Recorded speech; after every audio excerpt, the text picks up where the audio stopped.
listening to Pop This, the podcast where three women talk about pop culture. Here are your hosts, Lisa Christiansen, Andrea Gin, and Andrea Warner.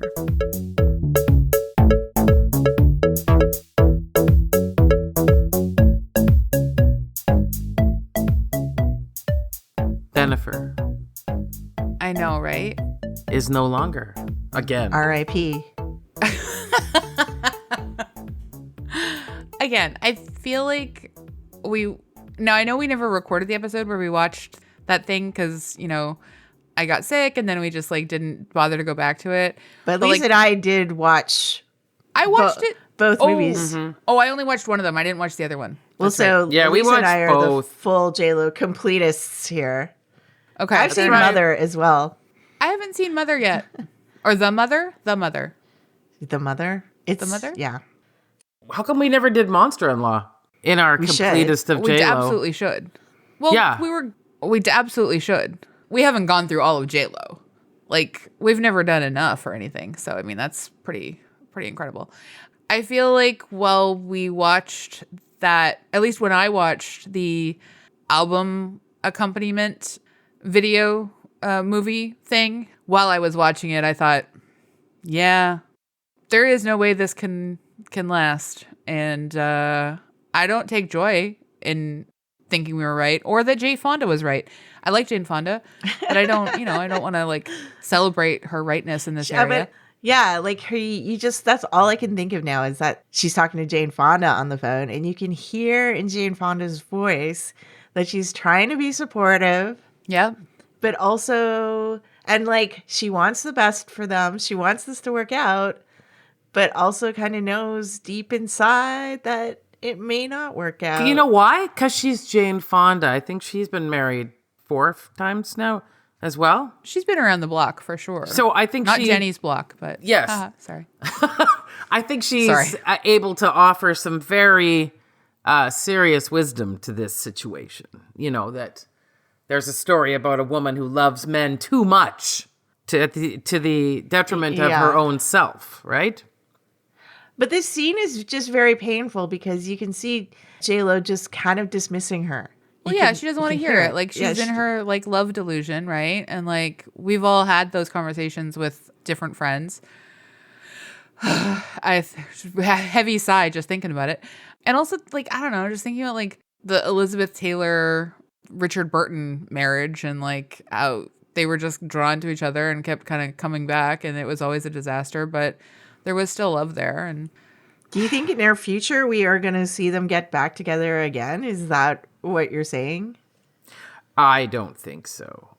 I was just going to add that this, obviously we all waited for this announcement, which we all knew was coming. And then finally the official announcement came out that she had filed for divorce.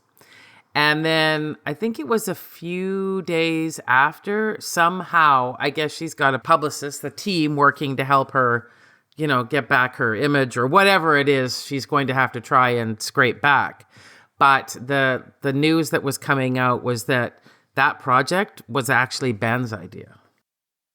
Yeah, I've seen, we kind of knew that from the beginning because his company produced it and he had... But his idea? Oh, well, his idea is maybe a bit different, but supportive is one thing, but being the person that was here's what I think you should do. A story about me and how I will save you. Guys, his midlife crisis is lasting so long. It's so long. Is he okay? Now, correct me if I'm wrong. Didn't his midlife crisis involve also bringing a girl on a plane? The nanny, was that him too? Okay, yeah. With all the Super Bowl with rings. all the Super Bowl rings, yes. Yep. Yeah, okay. I was just checking, but you know what though? Okay, but both of them, because for some reason. And I know I'm not alone in being weird. The internet now allows us to do things that we shouldn't do. But I was I remember that video that when it was JLo's birthday and Alex Rodriguez bought her that car because she hadn't driven in years. And remember, they were going to get married? I knew they were going to get married, but I don't remember the car video. Oh, well, there's a video where he buys her a car and he's all, like making the kids drive up in it and they're at their house. I don't know what house this is. It's quite beautiful. But throughout the whole video, she's calling him Pappy. Uh-huh. So very cozy there. Like I know we've watched her movies and things, right? But also keeping up with the relationships, if you are a J-Lo fan, is a lot of work. Well, I mean, I suppose it's like the message of her movie is consistent in that, she keeps saying she just wants to be in love. Like, that's what she wants to do for her job. And so I guess, as soon as she fell out of love with Ben Affleck for the second time, time to move on. Like, that's on brand. I also really, honestly, love that for her. Because, like, she's not the kind of person, like, some people who, like, once they have their heart broken, they're just, like, miserable forever and, are committed to sort of thinking that they have to be alone.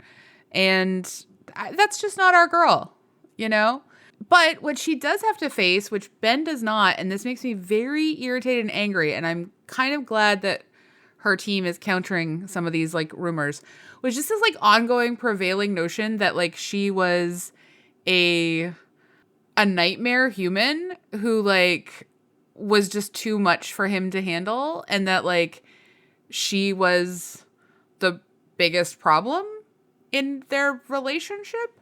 And I am very, very tired, and we've talked about this a lot, but, like, very, very tired of that, like, narrative of, like, this successful, ostentatious, hustler woman is, like, she's just too much.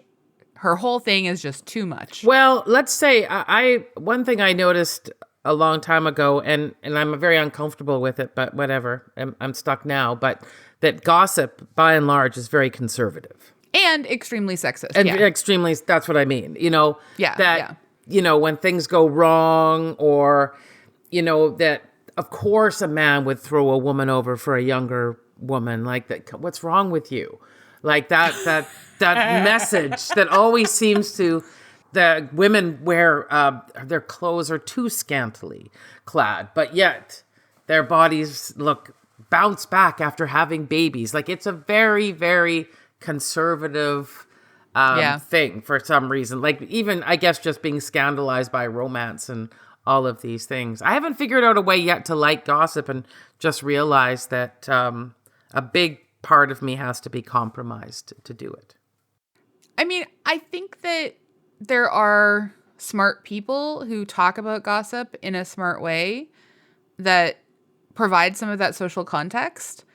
That's one of the ways that I sort of, like, can still sort of enjoy gossip is by sort of analyzing it. Because, like, I still like gossip. No, I know, but I mean, I just feel like a dose of analysis. Like, I just feel like getting the schadenfreude from it is sometimes makes me a little bit weary and uncomfortable. Yeah, like, if I don't click on any links on page 6, but I will read the headlines. As a person who clicks not only page 6, but also Daily Mail, I can tell you that it's a nightmare out there. Yeah, I know. But who else has it? I'm surprised your computer is still running properly enough to record a show. No, it wasn't, right? Remember? Yeah, she has to restart every week. I have to restart the Daily every Mail week worms because that are it's getting in there. Yeah.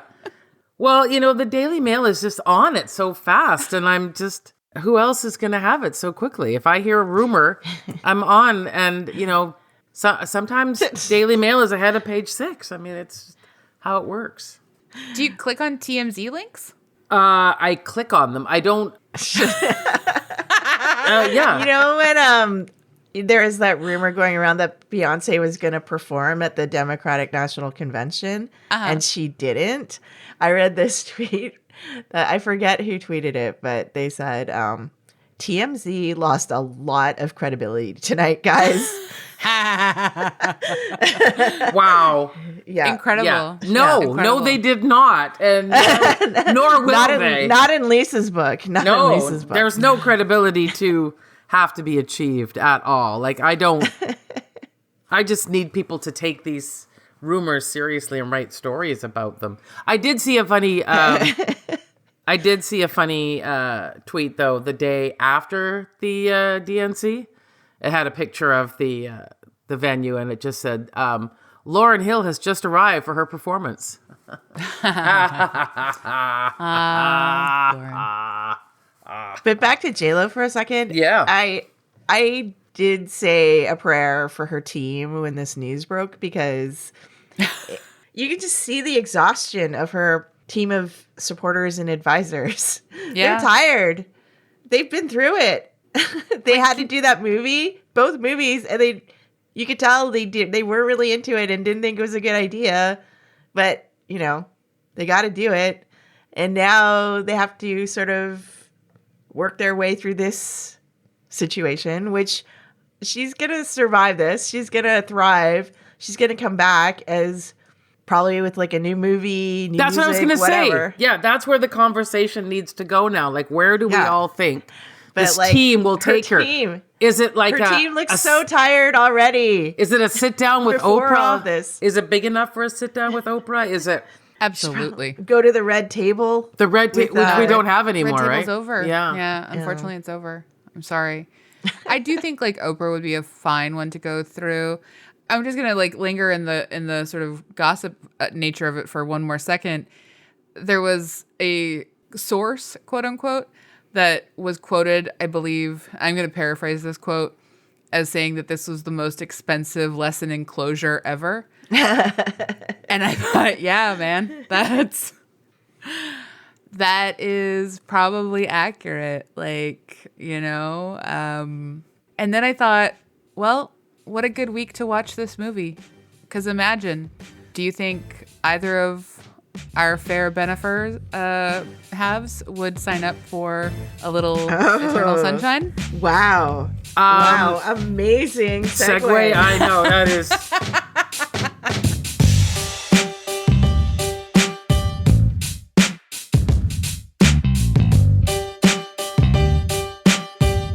That was wild. Wow. That worked really, really well. Would happen? This Is Me Now not exist? I guess it wouldn't exist anymore. Think about that. If I do, I'll just get sad because I watched it. So I'm not going to think about it. Yeah. I'm not. But I mean, yeah, if in a different world, you didn't have to like voluntarily go in, it was prescribed by a doctor. Yeah, I could see J-Lo as being on the list of people that might want to grab that little piece of paper and head there for sure. Delete. Yeah. Sadly, Exactly. her celebrity would not allow that. This is very much a service only for basics, which I hadn't thought about before today, but now I will. This is a service and movie only for basics, like us. I'm Andrea Warner. And I'm Lisa Christiansen, as basic as they come. I'm Andrea Gin. You're listening to Pop This. I honestly thought you were going to say bacon as they come. And I was like, well, that's an interesting interpretation of basic. But honestly, yeah, bacon's pretty basic. I like bacon. So yeah, what are you going to do? Yeah. Mm-hmm. Yeah. Well, if you hadn't figured it out, we are talking about Eternal Sunshine of the Spotless Mind, a perhaps controversial end to our Manic, Pixie, Dream Girl series. Maybe not. because it should not be lumped with terrible movies because it's a good movie.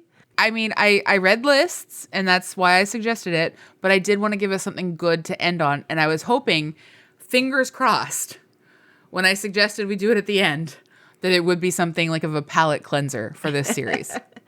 I think it was. Yes. Yeah. Okay, good. Yes. Whew. You really both had me in suspense there for a second. Well, no, I mean, I'm rather heartbroken and feel very spent, but yes, it was... It was much better. At least you feel something other than anger and disgust. No, I mean, we definitely got to see Kirsten Dunst in a better role. So there you go.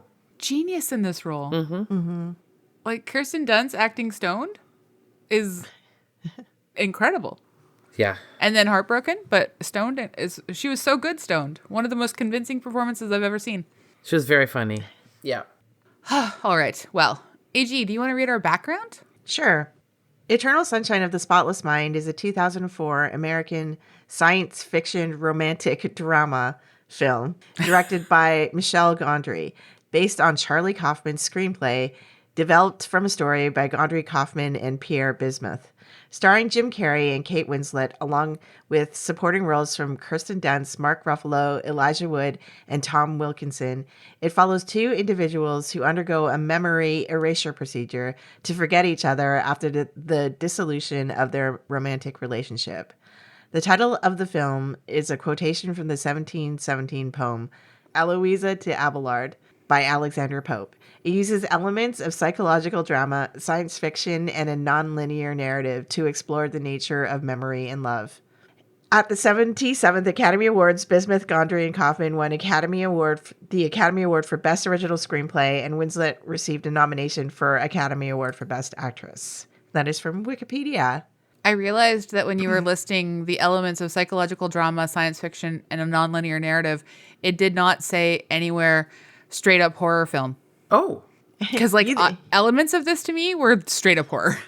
Really? Wow, okay, I did not notice that. No. Yeah. Well, we can get into it. But, I mean, I guess it's like my nightmare that like a bunch of people dance half naked over my body while they're doing a medical procedure on me. I might be sensitive. I don't know.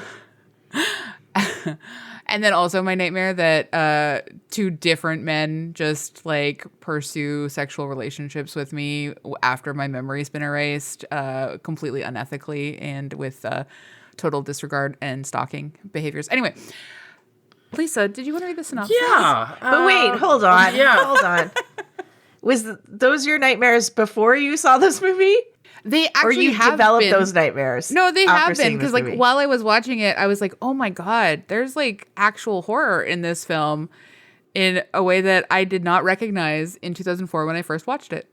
It's kind of challenging to call it unethical considering this is not a real procedure and this can't happen. So Sure, but like I mean, it's still to me can be like horror because it's like super gross that like especially the guy that was like, "I stole her panties and I'm also like using all." Anyway, it's yes, fine. okay. We can get into it. All right. How about I read the synopsis? Yeah, okay. Okay. After a painful breakup, Clementine, played by Kate Winslet, undergoes a procedure to erase memories of her former boyfriend, Joel, played by Jim Carrey, from her mind. When Joel discovers that Clementine is going to extremes to forget their relationship, he undergoes the same procedure and slowly begins to forget the woman that he loved. Directed by former music video director Michel Gondry, the visually arresting film explores the intricacy of relationships and the pain of loss. And that's from Rotten Tomatoes. Okay. I wanted to say something about the films that we've watched so far, which include 500 Days of Summer, Garden State, Elizabethtown, and this one. And how, like, you know, we're talking about the Manic, Pixie, Dreamgirl films in all four movies. But when I was watching this one, it kind of occurred to me that we've just watched a bunch of movies that are about sad men from the early 2000s, really. Like that's what ties these movies together. Yeah. They're like sad and somewhat angry men who have been broken up with. Yep. But I think like that is kind of like one of the points of the Manic Pixie Dream Girl is that like she has very little character other than being the one that sort of like broke the heart of the angry sad man. But we should think of like a similar name for the male characters in this movie. Oh, Sad Man Cinema. How about that? Yeah, Sad Man Cinema. Yeah. Because it's really specific to that. This type of man is really specific to this era period of films. Yeah, I agree with you. I think that's absolutely true. Yeah. I mean, I feel like the anger has to be like sad misogynist cinema. Like if we like Jim Carrey's Joel isn't too bad, but he does literally admit at one point that even though Clem told him she was not interested in saving a man and that she was not going to like take that baggage, he was like, I still expected you to save me. Yeah. And I thought, you know what? How refreshing in this particular little series of films that we have watched that this man acknowledges. And again, like I kept thinking actually this time too, AG, is like you were pointing out that we were experiencing, like in 500 Days of Summer, we're experiencing Tom's version of events. And that in a lot of this movie, I kind of feel like we are experiencing Joel's version of events. We don't know how much is like, for sure, what Clem brings to the table. all the time, even though we get a better sense, I think, of Clem as a person. Yeah.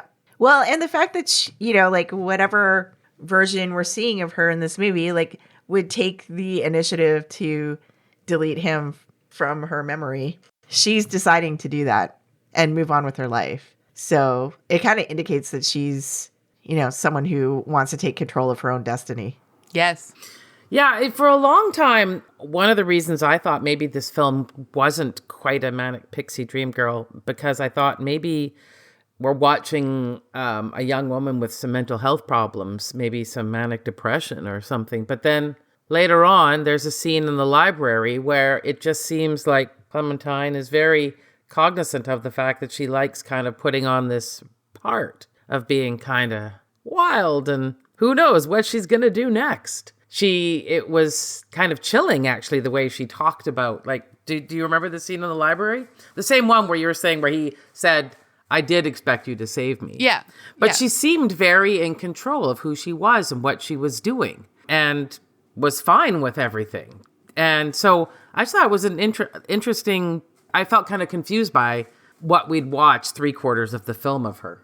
Well, I got the impression that they were using the phrase, because they used the phrase impulse control problems like numerous times to describe Clem.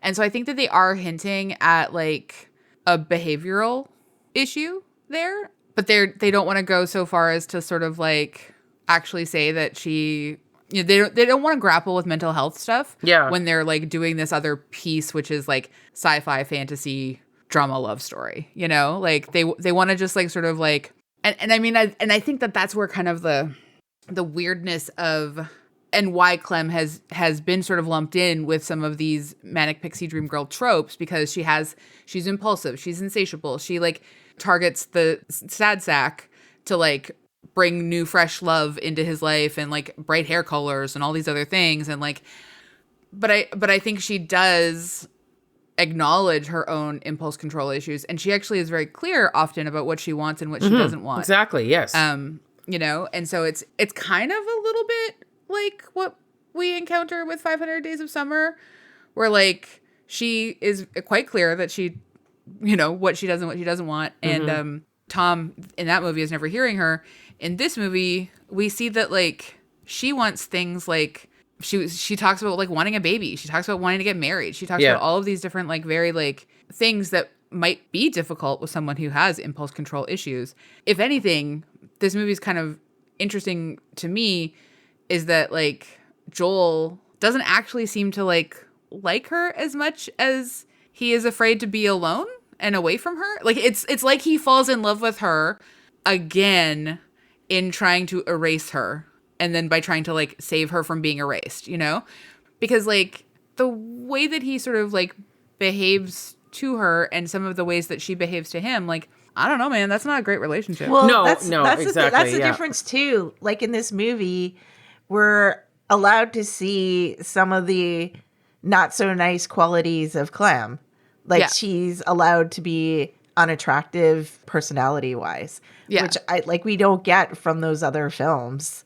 It's sort of like, that's what makes this a more nuanced sort of portrait of a relationship. Because it's like, like everybody's got faults, and sort of like nobody's perfect. So what do you, like, how do you deal with that in your relationship? You're not going to find someone flawless, because that only exists in your imagination, like it does in those other movies that we watched.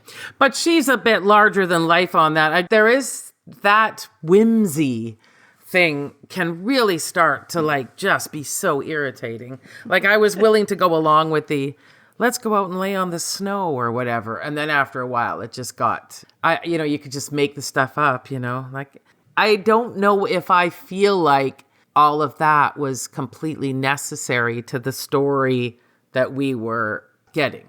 Yeah, I see what you're saying. But it's also like the element of his fantasy of her, right?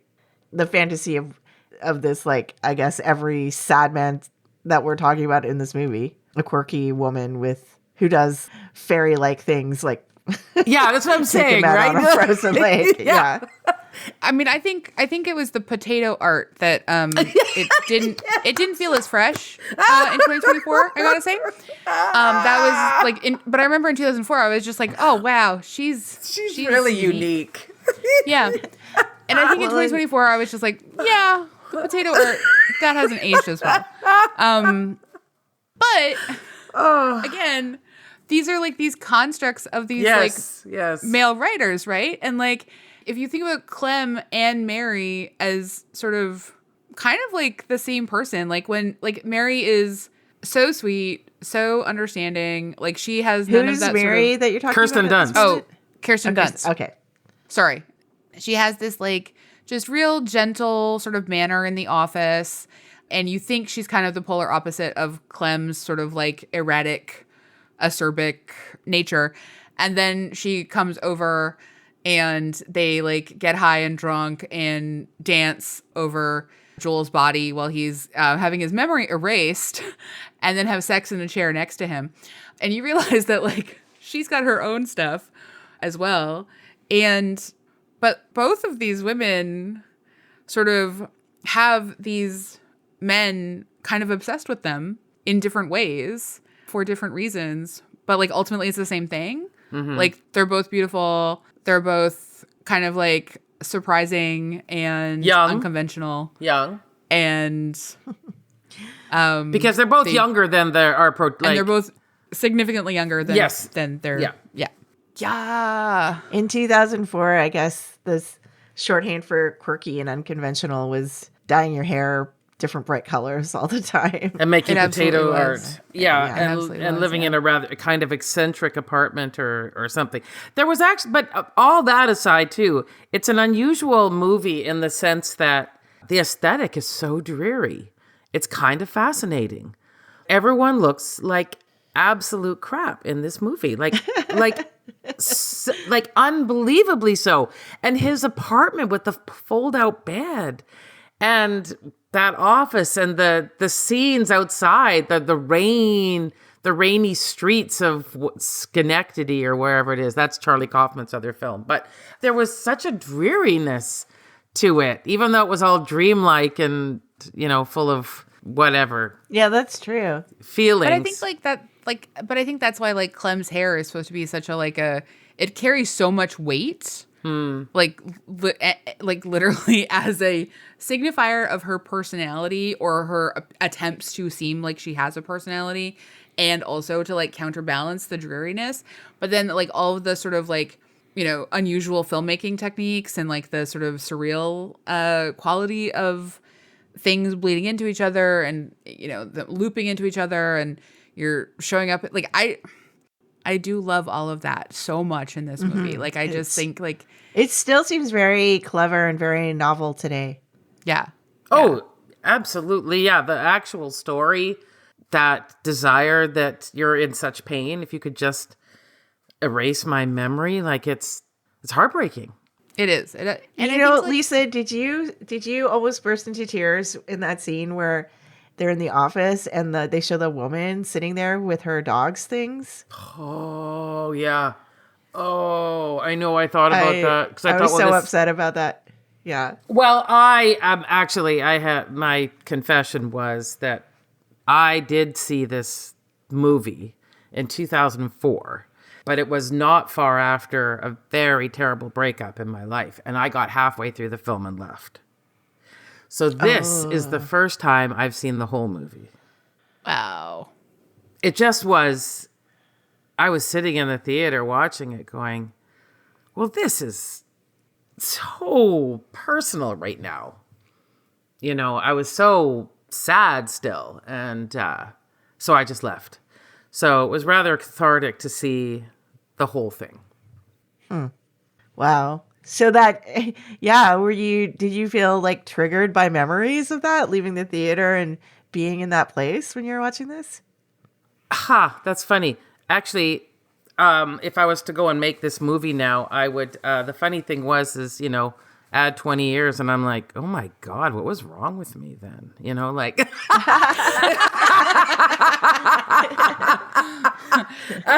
All of the memories. It's true. You don't time erases It stuff. did. You don't need to get it, you know, you don't need to get it surgically removed. No, whatever. somebody Like, could say, "Oh, did you do that with so and so?" And you'd be like, "Oh yeah, I remember I did that." At that time, it was like, "Oh, I did that. I'll never do it." You know, like it was.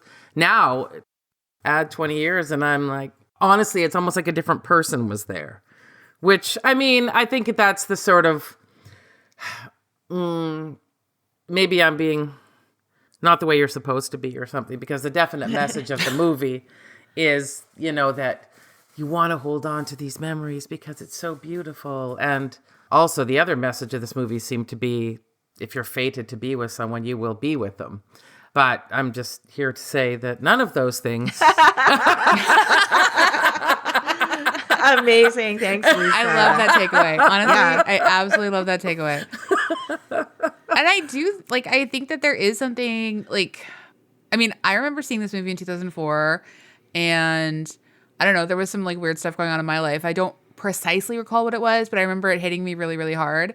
And then if I think about it, like, 20 years later, oh my God. You don't even remember it. I'm so glad I'm a different person now. You know what I mean? Like, everything in my life was about to change within the next couple of years and get so much better. And, like, that is nice to reflect on, you know? Like, when we watch these movies, sometimes it's very overwhelming about, like, how nothing has changed, at least in terms of, like, how the movies are sort of, like, interacting with our lives. But this movie gets to sort of be, I think it gets to be a thing that's kind of, like, pretty great in 2004, and we don't need to necessarily, like, bring all of it into 2024. Like, we can still respect the stuff that's good, and we can still love it and appreciate it for what it was, but I don't think about it, and I don't really feel like I mean, outside of the fact that I do feel aspects of it are low-key horror now. Like, because that's a whole other reading on it. But it's, you know, Yeah. what's funny is I wonder now too, in watching the movie, like I said, that, I mean, the ending of the movie is that they're going to try their relationship again.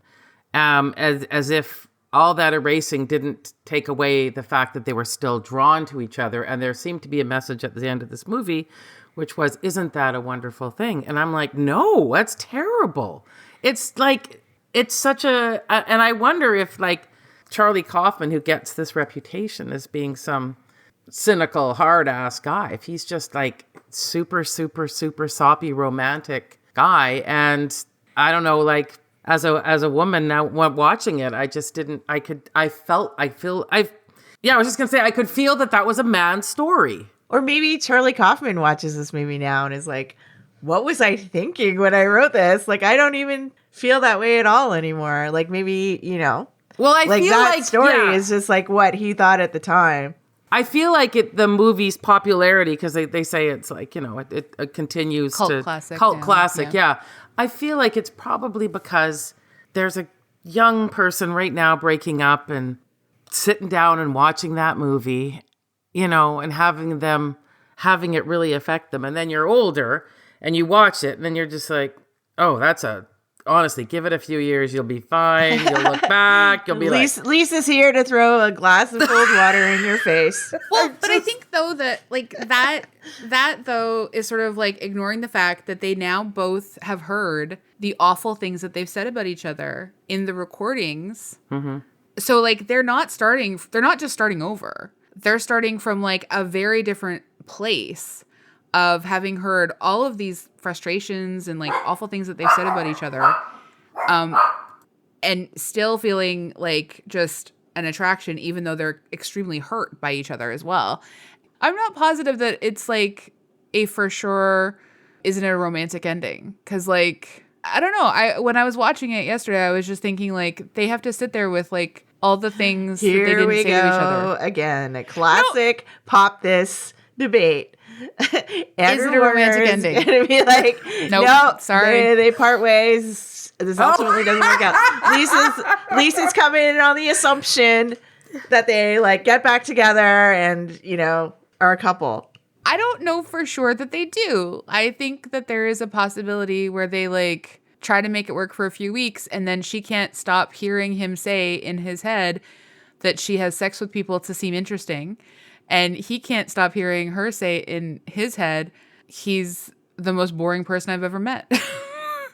And because both of them are afraid that those things are true.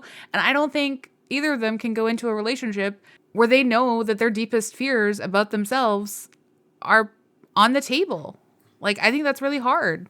But it just also, back to our, like, I mean, maybe we've decided that Kate Winslet isn't necessarily a manic pixie dream girl. However, she does do that thing that you always find men in these sorts of movies find attractive, where she's all, I'm not promising you commitment. I'm not that kind of girl. And the guy's going, yeah, that's fine by me. I'm good with that. And that's what he did do. Rather than if he'd had appropriate amounts of therapy and had explored himself, he would be able to look at her and say, I'm sorry, that won't work for me. I'm actually looking for a stable relationship. And I'm really sorry that we can't, but no, he was all like... No, but she didn't say that she didn't want a relationship. She actually said that she wanted to get married and have a child. What she said is that she wasn't going to take on his crap and be his rescuer. But she also said, I might just get bored and leave. Yeah, no, look, I understand.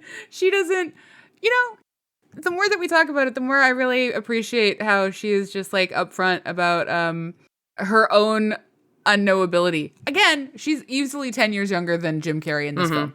Easily. Yeah. If he wants someone who's more, I don't know, depressed and stoic, and he's like, was it the bleakest scene?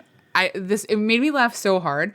But there's also something so incredibly bleak that, like, his biggest shame, when she asks him to, like, bury himself inside his biggest shame, when it turns out that his biggest, darkest shame is that he only likes to masturbate to his own artwork, I wanted to give Charlie Kaufman a kiss on the mouth because that is the perfect send-up of this type of man. I love it so much. I love it. I love it. And that's the self-awareness of this film is why it can't actually fall neatly into the category, because she might have some tropes and he might have some tropes. He's like a sad sack and she's got aspects, but like the movie has more self-awareness, more respect, and more love for its like terrible characters. And I think it has too many other aspects of it going for it than if you're not like Lisa, you are just kind of not drawn in by the romance of it anymore because you just past that stage in your life. Mm-hmm. But you have to admire like the way the dialogue, the way the stories pieced together, the editing, the my gosh, it's a triumph. Directed this movie. Yeah. No. And like, it's the brilliant. Feel of the film, it never stumbles. It knows what it's trying to do 100%. And the acting the cast is amazing. The cast is amazing. Mark Ruffalo is fantastic. The darkness overall of that science, the fantasy science of it all. And like, it turns out that like the good doctor who's like such a family man, like had this affair. And then like, he's gonna lie to her about how she keeps coming back. Like chilling stuff. Yes, I agree. So yeah. brilliant. Yeah. Well, So Elijah brilliant. Woods is so like, good and creepy. Creepy, perfectly creepy in this. Well, and Mark I know. Ruffalo, like, you cannot tell me that, like, his character did not actually know, like, what had happened. And he was just going along with it anyways. Like, all of the dudes, I was just going to say that, are gross. Yeah. Like, they're all gross. Even Joel. And I could not find anything at all to recommend Joel for anything. Is it weird that I found Jim Carrey attractive in his toque? A little. Like, that was kind of a problem for me. I was just like, oh no. But I mean, we do have to mention that this is like an amazing performance. Like Jim Carrey gives an amazing performance here that you'd like. Brilliant. Yeah. I don't know. Is it the best movie of his career? Oh, I think wow, to me that's it is. Well, Yeah. I gotta be honest, Cable Guy, I think, is actually a very underrated film. I love Cable Guy. It's true. Yeah. Like, it's so good. And I mean, he's very good in The Truman Show, but I haven't watched that in a very, very long time. Maybe since it came out, actually. But he's very, very good in that, too. But I do think you would hit the nail on the head there with all of these men. And I would argue that a big part of their characters are just lazy. Oh my gosh. I don't even know if I really necessarily think that Elijah Wood's character is a sociopath. I just think he's lazy. It's like, well, the girl's there and I know all this stuff and I can just... I think he's a sociopath. I think he's... No, I'm sorry. You? It's so Okay. dark. Yeah. It's I mean, that's more interesting. He participated in erasing this woman's memory and then he stole all the guy's stuff so he could find a shortcut back into her underwear. Like, Yeah, but I just think... And then Mark Ruffalo just seemed kind of lazy. Like, oh, this girl will come over and while I'm working, we'll just have sex. No biggie. You know, like the whole... And then... the doctor is just having an affair with the secretary. It just seemed like a tremendously unambitious group of men. Like, I don't know what that is, like a murder of men or a sadness of men. I'm not sure. Sadness of men. That's good. But they just all struck me as very lazy and dull. I mean, almost like a sex pestilence of men. Yeah, there you go. Like, yeah. It just, they didn't do anything that would make you... like go, oh wow, like that's a great thing. You know, there was nobody. No. The performances were great though. I really love Tom Wilkinson so much, and he was excellent in this. And then like, oh god, Kirsten Dunst. Like, can I just go back to her for a second? Like, just like not only is she doing High really well, but she's also doing like Devastated so well, and like. Oh. As she gets her vengeance and like lets every single customer know, which again, like that's just not, I know that this is a fantasy sort of film. So like, I'm not worried about like how she did the postage, but like I was sort of like thinking about how they got all their mail so fast. But just like the chef's kiss of that is so good, you know, like just, I mean, it's also just giving like understanding how enormously, no matter what your intention was for like signing up for that procedure, it's just like such a flawed premise and it can't really sustain itself. It can only sort of be like hijacked by like bad people for the most part. It's not like gonna actually like help you heal. Well, I mean, we didn't get much of a chance because Joel started fighting it. So who knows? You know, no, but like, come on, think about like all your friends get notes. Like, say you wanted to erase me, and then all of my friends get notes that like I should never be brought up again in your presence. Well, yeah, that's okay. Yeah, how is that? That doesn't really work. It's not very really scientific. Requiring like a social contract that is absolutely is as impossible as her mailing situation. Yeah. Yeah. I mean, it wasn't thought through like so many technological ventures that we hear about. It had a kind of Wes Anderson feel to it with the little note cards that were sent out and the files and that kind of that computer program, whatever that was, with the brain and how exciting that you can actually see on the brain where Clem is. You know, we just got to get over there. You know, like. When he went back into his like child self and like was like. It was when he's so emotional about how he just wants to be held by his mom. There was something extremely funny but tender about that. And then when we get the cut to them in the sink being bathed, oh my God, I laughed so hard. I just, whew. You know what? It's kind of funny because like we keep doing this story over and over and over again. And, you know, Orson Welles already told this story back with Citizen Kane, right? He started the movie off with that sled going into the fire. And, you know, there we are at the end with this. See ya, Rosebud. Yeah. And all these things that we carry from our childhood, right? That shape us. That's the stuff that you want to erase, probably. I mean.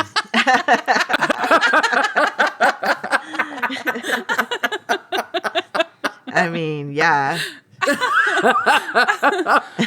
But like I really do appreciate that the takeaway is that like you can't erase these things. Like they live within you somewhere. And again, I don't want to try to even think about making actual sense of the science or whatever, but like basically like the reason that they find each other again is because you can't like your memories and the things that happen to you, even if you don't have like even if they're not sitting there on the tip of your tongue, they're like inside you. and you're carrying that forward, you know? And so I think it's, I don't know, it's something that I think about all the time, and I'm obsessed also with it. just like how your journey is just like the series of steps that you took to get there. Like that's your experience and knowledge is built on everything you learned along the way, right? Well, yeah, and, Exactly. and every mistake, right? Yeah. Yeah. Yeah, like that you fell downstairs and then had to realize how you weren't going to fall downstairs. I mean, that's, absolutely, right? How do I stay away from a Joel or a Clem, right? Like that's probably pretty important information to be walking around with. You know, if some wild girl with crazy hair shows up on the beach, maybe don't go home with her. Like, you know, it's right there. But definitely burgle as many homes together as possible before you guys, you know, don't spend the night together. That was the wild thing to me, is they burgled a home together, but then he like just left her that first night, and she was still like, yeah, I want to hang out with this guy. I mean, it's a minor felony. But like, I mean, I just, you know, I was asking the question a couple of times within the film, is why is Clem so drawn to him that she does this twice? Yeah. That she initiates contact twice. Yeah, it's good question. Then I had to think about my own behaviors. Oh. And then you thought about how attractive you found Jim Carrey in a toque. In a toque. Yeah. It's really a problem. Really a problem. Yeah, I struggled to try and find something about either of them that I would like, and I couldn't. So that became apparent to me after a while too, that I found both of them, you know, very insufferable, really. So, well, you've always hated potato art. That's actually the chief thing that we know about Lisa Christiansen. I didn't know that. Anti-potato art. I like milk, and I don't like potato art. I have to say, for a long time, I don't like cute and whimsy. I know you think that's what's in a Wes Anderson film. I don't think that's what's in a Wes Anderson film. I just think there are funny little things, but I don't think anyone's trying to act cute. Really? You think that in his films? You don't think so? It's all cute and whimsy. Like the Fantastic Mr. Fox. Well, yeah, that's a story that's a bit about different foxes. than his, that's like, a cartoon. You can't really... His human ones are, I think, deeply sad portraits of life that are hidden under under like library books. Design style.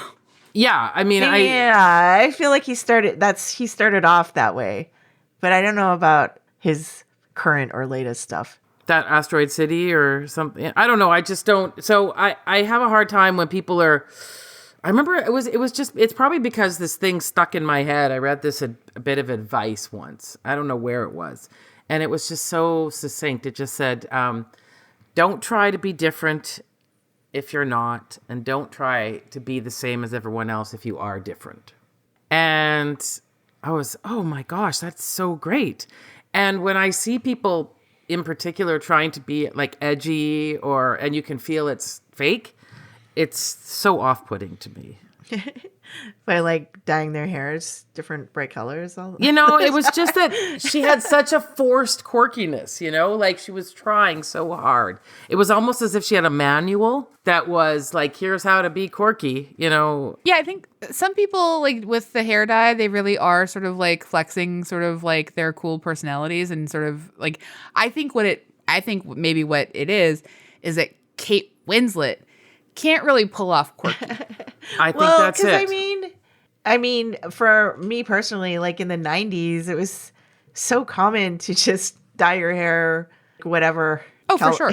color you felt like it. And yeah, it was, but then somehow by the time we get to the early 2000s, it's like it's passé by that time, and you only do it to display your quirky personality. Yeah. Well, I think it got weaponized against people, you know, like it became sort of like, once people thought it was mainstream, they thought it was kind of like the selling out of like shortcut to personality. And I don't think that that's true, actually. Like, because I think like willfully rejecting anyone with dyed hair is its own sort of stance, you know, as well. Like they're all there. They're all on this. They're all in a little beautiful Venn diagram circle that just overlaps with each other. But I think in this case, because they make such a big deal of it being one of her personality traits is that she has like 6 different hair colors, it starts to feel a bit exhausting. But I think that that's by design to like add that level yes, of I agree. That level of sort of that impulsiveness that they keep talking about in her character. That's just such an easy shorthand to like indicate it. And that's a little bit of like a lazy way to like tell us stuff that they're already showing us with her character. Yeah, it just spoke to me again. Like I'm saying, like I didn't like either of them. I wasn't like, I wasn't particularly rooting for them or anything. So I was getting a lot of nostalgia from seeing all of her outfits though. Just those little tiny t-shirts, like ringer t-shirts and stuff. And the Love Is and yeah. The pink pants were really fun. Yeah. I also liked sort of like the orange hoodie. But so all of this to say, we've come to that time. Does Eternal Sunshine of the Spotless Mind still pop? Oh, yes. Yes. Yeah, I think so. Yeah. It's a classic. I think you'll watch it. And I also think it's fair to say, like the way I was interpreting it, I'm just saying, I think wherever you are in your life, you will take from it, you know, what the experience you're in. I think it's that kind of movie. Yeah, that's smart. Yeah. And I think for me personally, anyway, I am going to go in and delete 500 Days of Summer, Garden State, and see, now I can't even, and Elizabeth Town. Yeah. We're deleting 3 movies from our memory. That's our takeaway from this. Yeah. Yeah. And I think that's a really smart strategy for all of us going forward.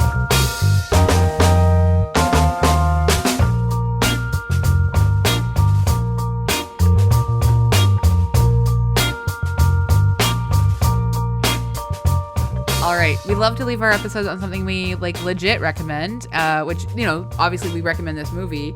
We're thrilled about it, but we're still taking the stink out of our mouths from the last few weeks. So, yeah. Elisa, do you have something you'd like to recommend? Yes, I love those kind of dark and mysterious Netflix movies, especially if they're British murder mysteries. And I don't know how I missed Behind Her Eyes. Eve Hewson, Simona Brown, Tom Bateman. I don't know if these names mean anything to you, but it's like a 5-part, creepy mystery set in London. And it's fantastic. It's like all those Harlan Cobens that I love. So it's from 2021. So I, again, don't know how I missed it, but I'm having such a good time. It's ridiculous. It's over the top. I don't know what's going on, but I'm loving it. Wow. I was bracing myself for you to talk about Emily in Paris for a while. Okay. So this is like blowing my mind. So okay, so I'm glad Emily you in recommended Paris. something I want to listen to. Okay, I just want to tell you, Emily in Paris only had 5 episodes. The second half is coming out in September. So, I mean, I will. Oh, okay. So you're saving it. I'm saving my, however, I have been laughing at all of the reviews when people are like, this doesn't make sense. I'm always like, were you here for the first 3 seasons? Like, what? Like, no one cares. No one cares. They still love it. Still love it. Yeah. AG, what about you? Emily in Paris? So I'm going to say this. This movie is super dumb. It's like the perfect kind of end of summer watch when you just want to laugh at stupid things. But there's a movie called Jackpot. I've heard about it. Awkwafina and John Cena. Oh, yeah. And so the premise of it is it occurs in the dystopian future of 2030 Los Angeles, where you can win a jackpot, in this case, it was like $3 billion or something. But someone can also kill you and claim your jackpot. They have until sundown people have until sundown to attempt to murder you and claim your jackpot. And cheery. Is this a comedy? It's actually, it is. Oh, okay. It's extremely dumb and extremely funny. And I just think go into it just thinking I'm watching a fun, dumb movie and I'm just laughing because it's hilarious. Perfect. Yeah. It's like, but yeah, Awkwafina is amazing in it. And John Cena, very funny. And Simu Liu's in it too. He plays a villain. And yeah, it's everything you want in a like end of summer no-brainer. Excellent. Yes. That's awesome. Yay. I am going to recommend a new song by an artist who's new to me. Her name is Nikki Lawrence, and the song is called Middle. And the video is out now too. And the music video is so good. You both will appreciate it so much. It is like just coat porn. So the most beautiful coats you've ever seen in your entire life. And then combine that with Nikki Lawrence, whose voice is incredible. Yeah, she's amazing. And this video is amazing. So I strongly encourage everyone to go check it out. What kind of genre is it? Oh, like R&B and soul. Nice. Yeah. And where is she from? Toronto. Nice. Yeah. She's great. She's great. The song's great. The coats are great. And I mean, we're heading into coat season. So Woohoo! It is the most like perfect sort of early, like just heading into fall song.